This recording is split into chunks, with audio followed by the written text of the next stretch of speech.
Is this the year emerging markets begin consistently outperforming the US? Emerging markets were first brought to my attention when studying the investment portfolios of the world's greatest investors. In particular, it was when I was breaking down the portfolio of Ray Dalio, and he has built the world's most successful hedge fund. I discovered that his company, Bridgewater Associates, was beginning to reduce their positions in the US and increase their positions in the emerging markets. So what are the benefits of having a slice of your portfolio in the emerging markets? The first is diversification, and the second and probably most important is that they can bring better returns than just investing in a traditional S&P 500 index fund.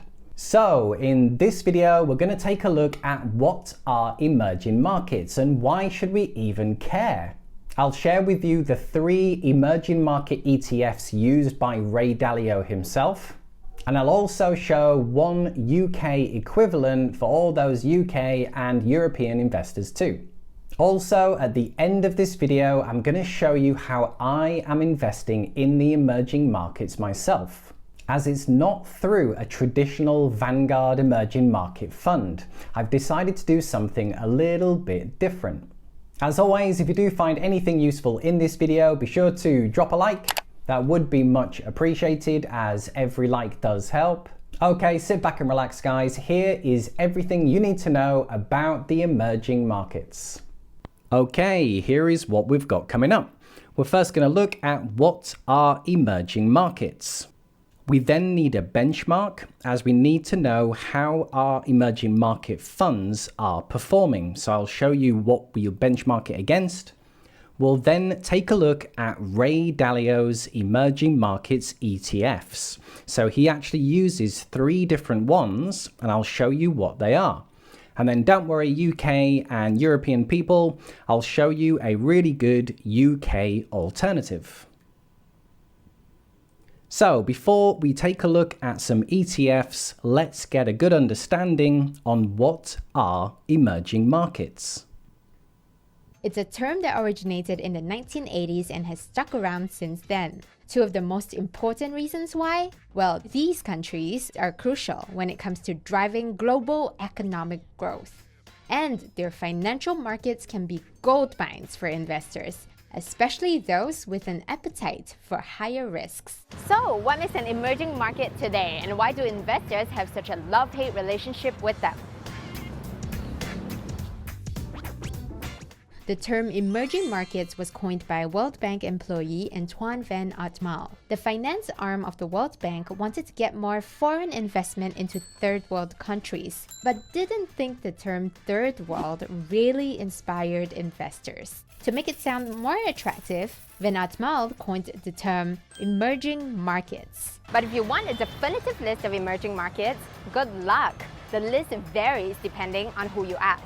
The IMF classifies 96 countries as emerging. It uses criteria such as how much citizens of that country earn, how diverse the country's exports are, and how sophisticated its financial system is. That's one measure, but investment research firm MSCI, which creates stock indexes, classifies 24 countries as emerging markets. The MSCI is known for its Emerging Markets Index, which shows us how emerging countries like Brazil, China, and Turkey are doing. Unlike the IMF, the MSCI uses how investable a country's stock market is to determine whether it's an emerging market. That's important, because this influences how much foreign investment a country can get. You may be wondering how such a diverse group of countries could possibly be grouped together. Despite their many differences, there are a few characteristics that they do tend to have in common. Let's take a look at the first one. The term emerging markets was initially used for developing countries, which meant that the average person living there tends to earn less than someone in a developed country. Economists call this a lower income per capita. But that's not always true today. Some countries like the United Arab Emirates and South Korea are considered emerging markets, but they have higher income per capita than some developed countries like Spain and Portugal. An investor's goal is to make money. For that, you need growth. And emerging markets are known to do just that rapidly. Fast growth is our second characteristic. One report found that 1 out of every 4 emerging economies outperformed its peers and developed countries. Of these 18 outperformers, 7 exceeded annual per capita GDP growth of 3.5% for a 50-year period. They include China, South Korea, and Indonesia. The other 11, which include India, Ethiopia, and Cambodia, have enjoyed more recent gains, growing at about 5% or higher over the past 20 years. That's 3.5 percentage points above the US, and enough to lift themselves into a new income bracket for countries. Despite all the uncertainty, one thing is for sure. Investors will continue to watch emerging markets closely. So to measure performance, we need a good benchmark. And what's the best benchmark to use? The good old S&P 500. So this represents the American stock market as a whole. And one of our investment options is just to invest into an S&P 500 index fund. So if we're going to invest in emerging markets, we're trying to beat this. So this is a 5-year chart. It's year-to-date performance. We're only halfway into January, but it's already up 3%, and its 5-year average is 20%. Now, I like to use the average, and this is how it's calculated. I'll take the price of where it was 5 years ago. I'll take the price of where it is today. I'll work out the percentage increase and then just divide it by 5. And this gives you your 5-year average. Now, I like using the average because it shows you what you got after you take into consideration compounding. So bear in mind, it will be a higher number than what you normally see on other websites. So let's take a look at Ray Dalio's Emerging Markets ETFs. So this is the portfolio of his company, Bridgewater Associates. And this portfolio is an $8 billion portfolio. And it's made up of roughly 400 different positions. These were the core ones, and then I've grouped everything else together in one chunk, as these were just fractions of 1%. So we saw that his biggest slice is the S&P 500. The next biggest slice was a gold ETF. So he really likes gold. But this is when I first noticed this big chunk here. And this is his first emerging markets ETF. And the ticker symbol is VWO. Then we had Alibaba, another gold ETF, another S&P 500 ETF, and Walmart. And then he had a second emerging market ETF, an iShares one. Ticker symbol EEM, then Procter & Gamble, and then another emerging market ETF. Ticker symbol IEMG. So as you can see, there's actually 3 emerging markets ETF, and over 10% of this portfolio is in the emerging markets. So this is an insight into what the smart money is doing. So I won't break down all 3. Feel free to do some more research on these 2 here, but I'll break down the biggest slice because this is where he's putting most of his money. So let's take a look. And it is the Vanguard FTSE Emerging Markets ETF, ticker VWO. And this is pretty much what makes up a typical emerging market ETF. You can see it's very heavily weighted into China, 44%. Vanguard splits out Taiwan. However, Taiwan is a province of China. So really, China makes up about 60%. So heavily weighted into China.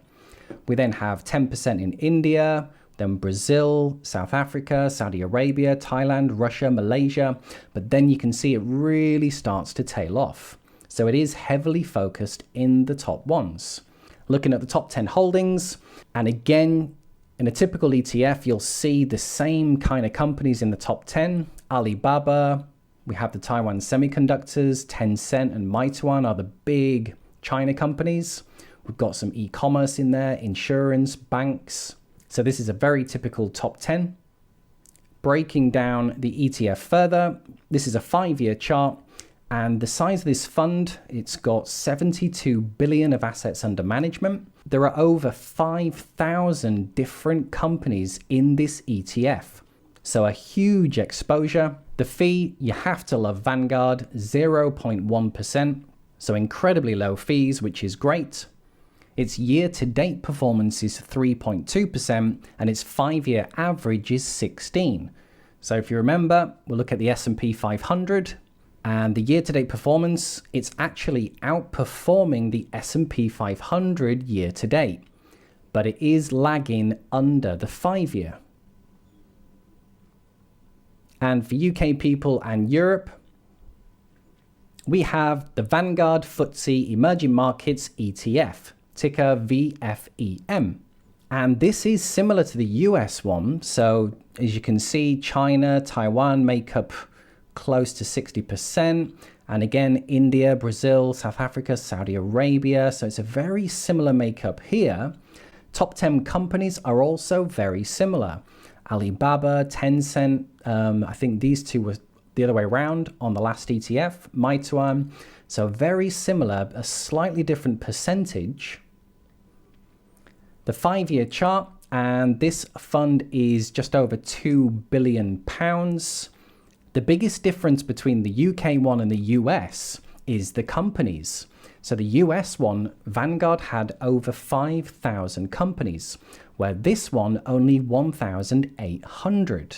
Unfortunately, we do have higher fees. So although the fee is still very low compared to other ETFs, 0.22, the US one beats it here. However, look at the performance.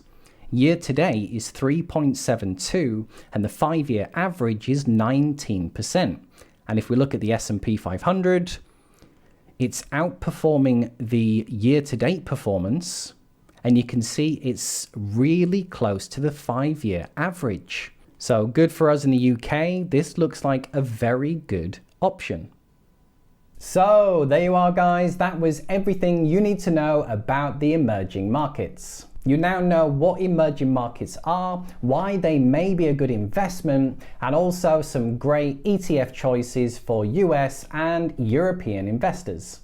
Remember, when it comes to emerging markets, it's not how they have done over the last 10 years. As we can see, the US is clearly the winner there, but past performance doesn't equal future performance. It's all about who is going to perform better over the next 10 years. And that is why Ray Dalio and some other top investors are beginning to increase their positions in the emerging markets. For full disclosure, I do like the emerging markets, but I think that China is going to outperform a general emerging market ETF over the next 10 years. So for my emerging market part of the portfolio, I have chosen a China ETF instead. Just bear in mind that a typical emerging market ETF is 50% China anyway. If you want to learn a bit more about China specifically and some great China ETFs, then you can check it out here. For now, just one favor to ask. If you did find anything useful in the video, be sure to drop a like. It only takes 2 seconds and would be very much appreciated. If you haven't yet subscribed, then click below and I invite you to join our investing community. It'll also make sure that you never miss a video. Okay, cheers guys, thanks for watching and I'll see you in the next video. Bye for now.